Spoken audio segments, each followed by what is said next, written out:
Hi there, I'm Hung. Welcome to my second art vlog. Today I would love to share with you about art perspective in art.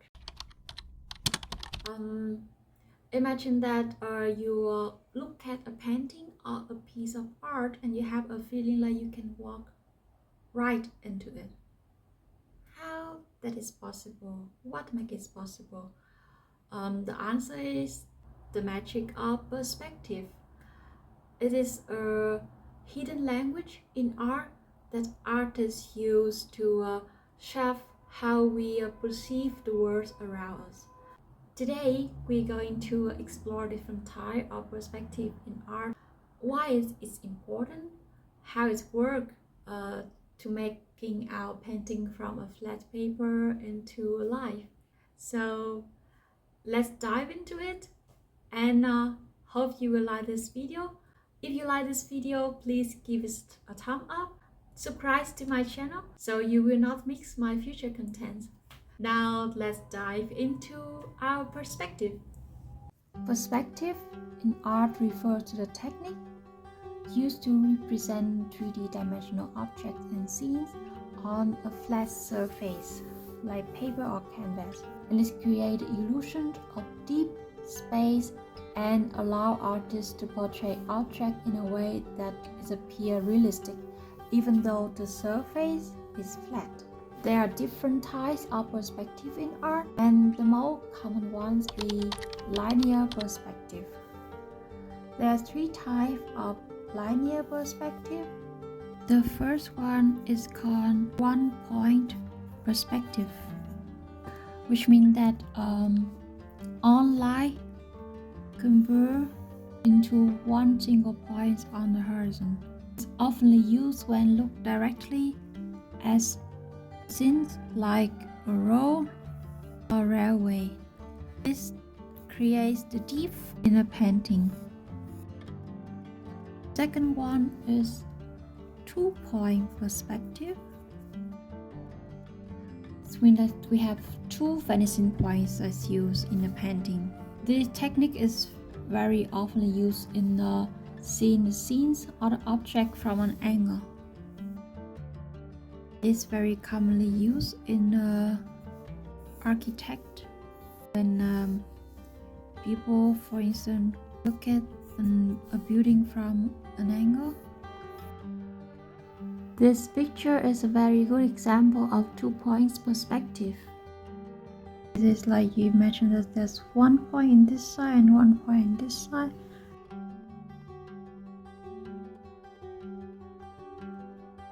The third one is three-point perspective.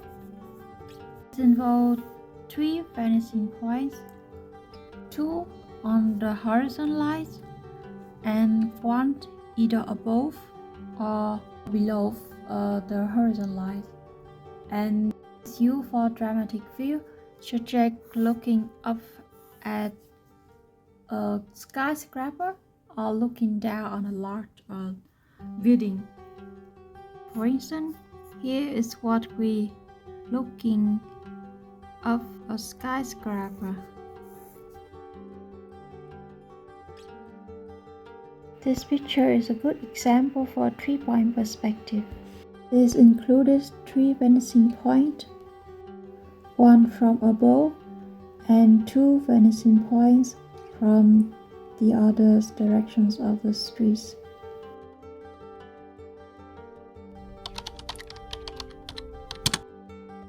The second complete perspective in art is atmospheric perspective. This style of perspective uses the change in color and tone to create illusion. The objects are further away to become lighter, less saturated, and less detailed, mimic how our eye perceive the distance in real life due to the atmosphere.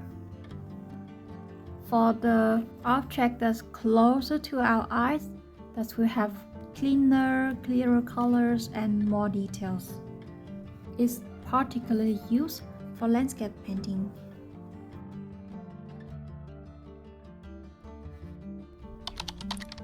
The next type of perspective is called curvilinear perspective. This type of perspective uses curves to simulate how human eyes perceive the world. This technique is often used in panoramic or eye-fixed lens style images. It is very similar to when you look at your surrounding or the object through a glass ball.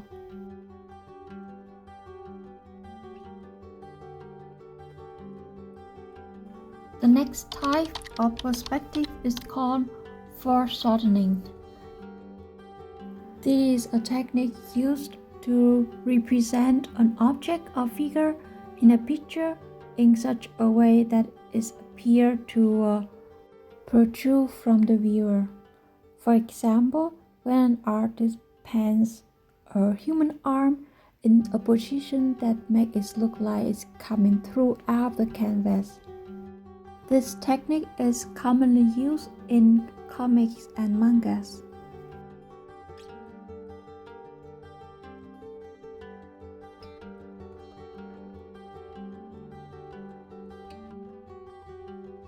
The last perspective is called isometric perspective. It is used mainly in architectural and technical drawings, where the scale of objects is kept constant and there is no vanishing point. All lines remain parallel and no distortion of space occurs.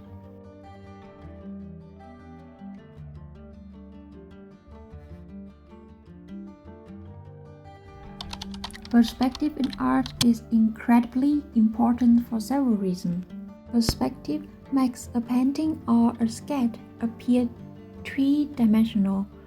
It allows the viewer to perceive the depth.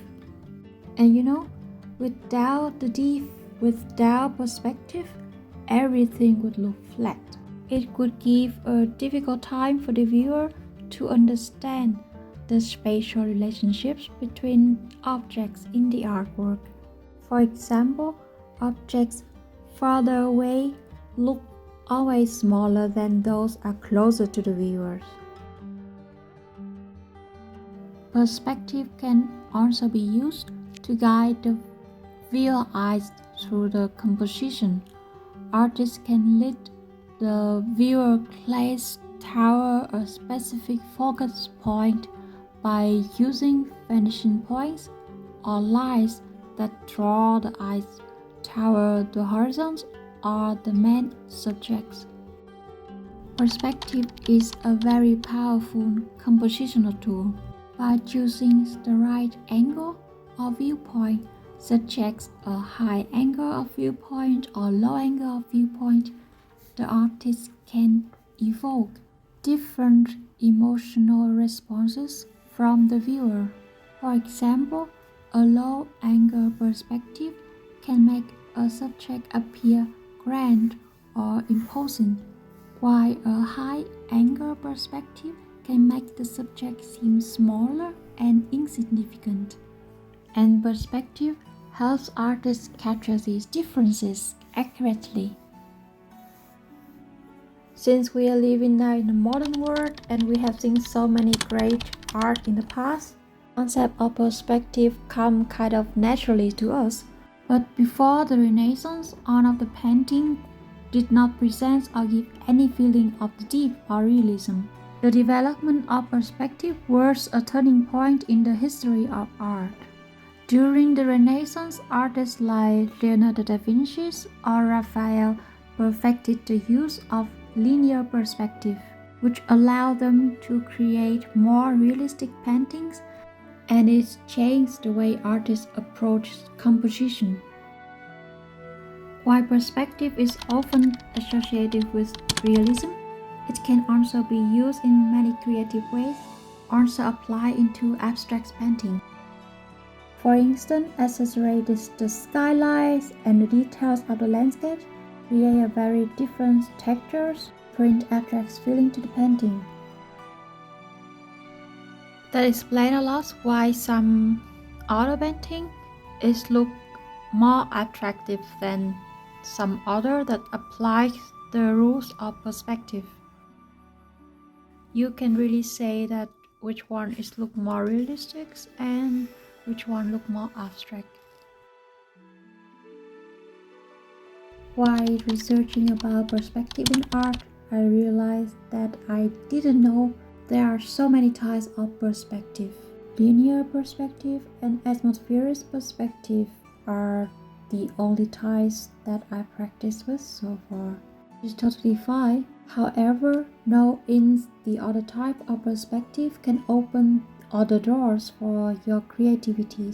Furthermore, it is common to combine 2 or 3 types of perspective in a painting. In this painting, for instance, you can see the combination between one linear perspective and atmospheric perspective, similar to this one, which is it is with 1 point perspective, and it creates a deep for the painting that is leave our eye to focus on these areas of the painting, as well as how the light and the shadow is play a part to illustrate the realism and creates the whole atmosphere for the painting. This painting of mine is also an example for 2-point perspective with one vanishing point in this area and another vanishing point on this light, and we look at the train from this angle. These flowers view paintings are also a good example for how perspective plays roles in like minimal the details in further distance, and for the object that is closer to our eyes, then you can see it in the better details and clearer colors. This painting is another example to show the depth. As you can see, the mountain and the trees farther distant look much smaller and less detailed than the flowers that are closer to you. And that is everything I would love to share with you about perspective. Please share with me your thoughts and let me know if I still mix something about perspective. Thanks so much for watching.